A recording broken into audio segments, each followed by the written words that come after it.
One of the very best ideas that I've ever had is drinking Nourishing herbal infusions. Our general way of making an infusion is that we take 1 ounce of dried herb, put it into a quart jar, a canning jar is preferable, fill it to the top with boiling water, stir the herb into the water, then put a little more water in till it's really full to the top, put a tight lid on it, screw that lid down and let it steep like that for 4 hours or overnight. It's a specific amount of herb. It's 1 ounce of herb. Why does it matter if it's 1 ounce of herb or 3/4 of an ounce of herb? Because nutrition is bounded by quantity. All right? If I said I want to get more vitamin A in my diet, and to that end I'm going to eat a teaspoon of carrots, what would you have to say to me? Not anywhere near enough, is it? A 1/4 teaspoon of carrots? Susan, get a grip. Even a teaspoon of carrots wouldn't be enough. The main difference between an infusion and a tea is the enormous quantity of herb that we use in an infusion, which is 1 full ounce, which is the equivalent of 4 ounces of fresh herb.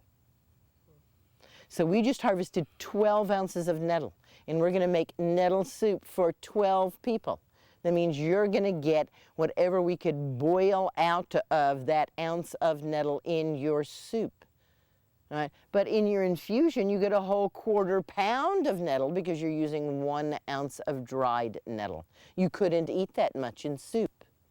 So the infusions concentrate the nutrition for us, and they concentrate it in a way that's not possible to concentrate by making a tincture or by making a vinegar, because there's X amount of calcium in that nettle. So if we were to take 4 ounces of fresh nettle and dry it, we would have 1 ounce of dried nettle. We would then make a quart of infusion with that 1 ounce of dried nettle. We could also take our 4 ounces of fresh nettle, put it into a quart jar, and it would fill a quart jar, and pour a tincturing medium over it. My preference is 100 proof vodka, and tincture that, and let it tincture for 6 weeks. In our 1 quart of infusion, we would get approximately 1,000 milligrams of calcium. We would also have 1,000 milligrams of calcium in our 1 quart of tincture. Are we going to drink a quart of infusion? Yes. Are we going to drink a quart of tincture? No. So let's divide our quart of tincture into 4 cups. 4 into 1,000 gives us 250. So a cup of nettle tincture contains 250 milligrams of calcium, just as a cup of nettle infusion does. We're going to drink a cup of tincture? Probably not. So let's divide our cup into 8 ounces. Let's say it's 240 instead of 250, just to make it slightly easier to do the mental math. 8 into 240 is 30. So there's 30 milligrams of calcium in a 1 ounce bottle of nettle tincture. Are you going to drink the whole 1 ounce bottle of nettle tincture? Probably not. Probably not. There's approximately 40 dropperfuls in a bottle. How much calcium in a dropperful of nettle tincture? If we went by the labeling laws in the U.S., that would be 0 because it's less than 1. So if there's 0.9 grams of trans fats in your food, what appears on the label is 0. Despite the fact that if you eat the whole container, you're going to get quite a bit of trans fatty acids, but it's still allowed to be listed as 0. So the amount of calcium or any mineral in a dose of nettle tincture is 0. Very, very different from making an infusion, isn't it? In the infusion, we are able to recover all of those minerals.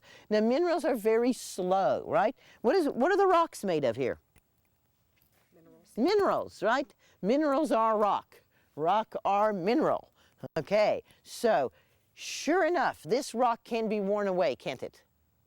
It can be worn away by water and by ice. And how fast does that happen? Very slowly. Very slowly. Rock, it does not like to interact with things, right? Rock, it kind of likes to be alone. So the minerals in the plants, which we can envision as rocks, do not immediately move out of the plant into the water. That's why we brew the infusion for at least 4 hours. because it takes that long for the minerals to move from the plant cells out into solution in the water. And when your nettle infusion is made with a full ounce of nettle and brewed for a minimum of 4 hours, then your nettle infusion, when it's ready, is darker than coffee. It's not green, it's not light, it's dark, it's black, it's rich. I often say that when your nettle infusion is properly prepared, you should be able to put your spoon in it and let go and the spoon stands upright. Of course, this is a metaphor. I know. But it should indeed be that mineral rich that you feel like the sword in the stone there, with all of those minerals from the nettle. The infusions, of course, are also protein rich. So after we make them and let them steep, then we strain the liquid out. We're always going to strain the liquid out. I think that was your question about straining the liquid out. We always strain the liquid out from the infusion, and we squeeze the plant material to get all of the good from it into our liquid. In the case of nettle, oat straw, red clover, we are going to squeeze the herb, and then we are going to return that herb to the earth, either by putting it in your compost pile, or if I'm in a city, I put it in a baggie, put the baggie in my pocket. When I'm down on the ground, I find some place in the ground to empty the plastic bag, and the plastic bag then goes back in my pocket, so that we return this to the earth. My Maori elders put it very elegantly. They said, "How could you expect any plant you throw in the trash to help you?" Now that's a pretty clear statement, isn't it?